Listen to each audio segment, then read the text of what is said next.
The purpose of an IT strategy is to deliver business value. So how does that happen? Well, we can look at the way businesses deliver value to their customers.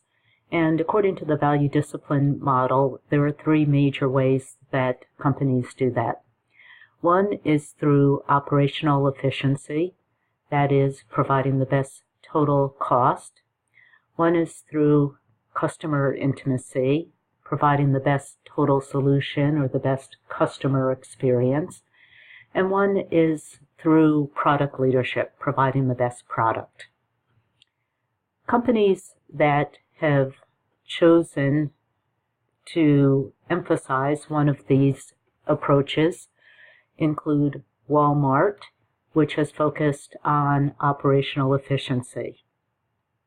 IT plays a key role in the Walmart strategy because they have automated their connections between the Walmart company and their suppliers to make it easier for suppliers to do business with them and to do business at a lower cost.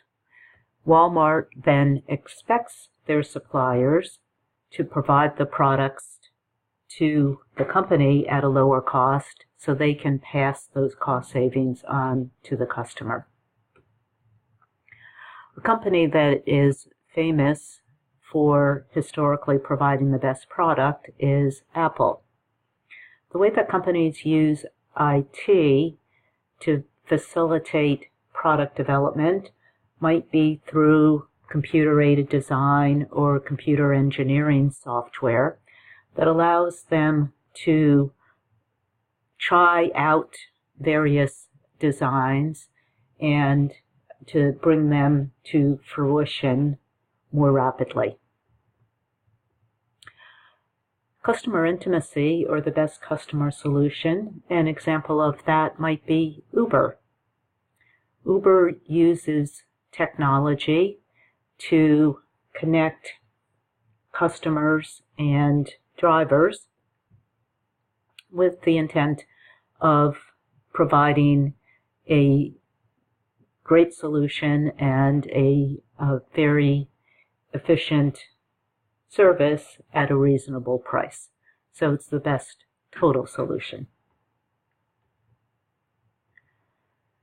Michael Porter runs a Center for Strategy at Harvard University, and so much of the work coming out of his center is used in the development of strategies. One of his early models, dating back to the 1970s, is the value chain model. And in this case, he was looking at how companies add value. So across the top, you can see the operations associated with delivering products or services. And on the bottom part of this particular chart, there's procurement, technology development, HR, and the firm's infrastructure, which are other foundational components needed to deliver value to customers.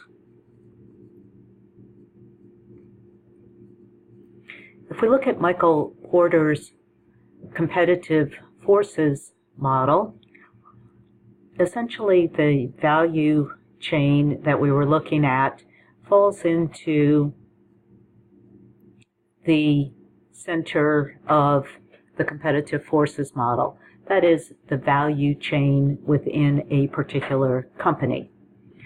The competitive forces model looks at the rivalry among the competitors for that particular company, what the bargaining power is of buyers, the bargaining power of suppliers, the threat of substitutes, and the threat of new entrants.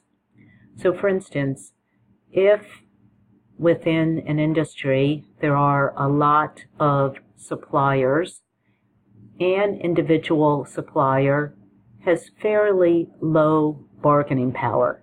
It's fairly low because the company that's purchasing the products or services from that supplier has a lot of other suppliers providing something similar that they could go to. When we look at how Michael Porter's value chain and competitive forces are applied, the value chain associated with suppliers, the value chain associated with buyers, can be added to the competitive forces model. IT can play a key role in providing the services that add value within individual companies, or playing a role in the overall competitiveness of a company in a particular industry. Michael Porter has also identified 3 waves of information technology. In the first wave, he talks about automating individual functions. For instance, automating a payroll function to reduce costs. In the second wave, he talks about integrating the value or supply chain either within a company or across companies. In the current wave, Michael Porter talks about incorporating IT into the company's product or service. Another way we can look at the value of IT is shown here. Let me go through each one of these individually. Information technology can help to provide insights or analysis or visibility about what's happening across the value chain, or providing digital content. Essentially, in this particular quadrant of the previous slide, we're looking at how information can be used, and technology is the means for either delivering that information or for analyzing that information.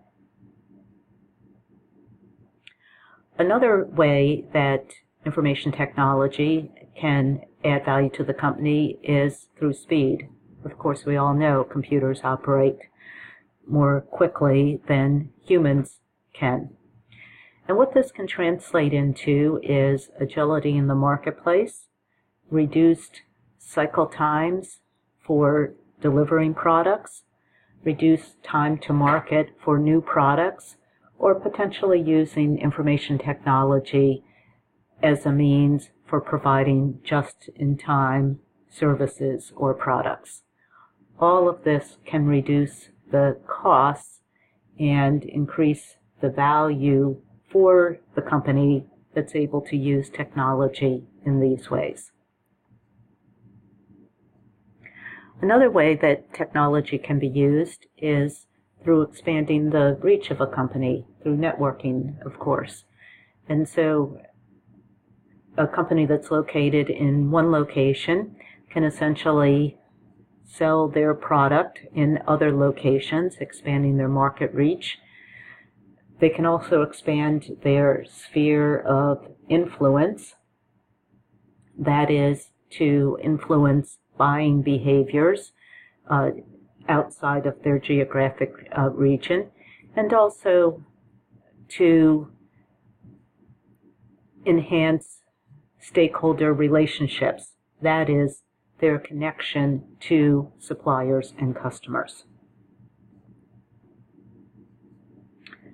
Another way that technology can be used is as a substitute for land, labor, and capital.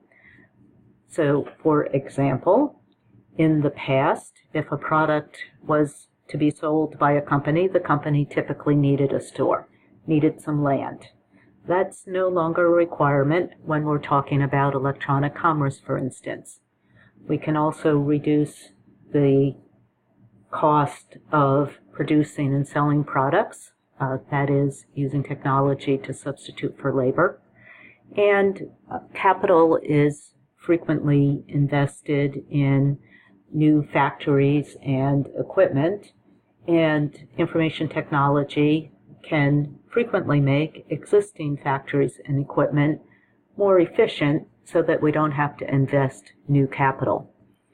Information technology can also be used to improve quality, thereby reducing waste and rework.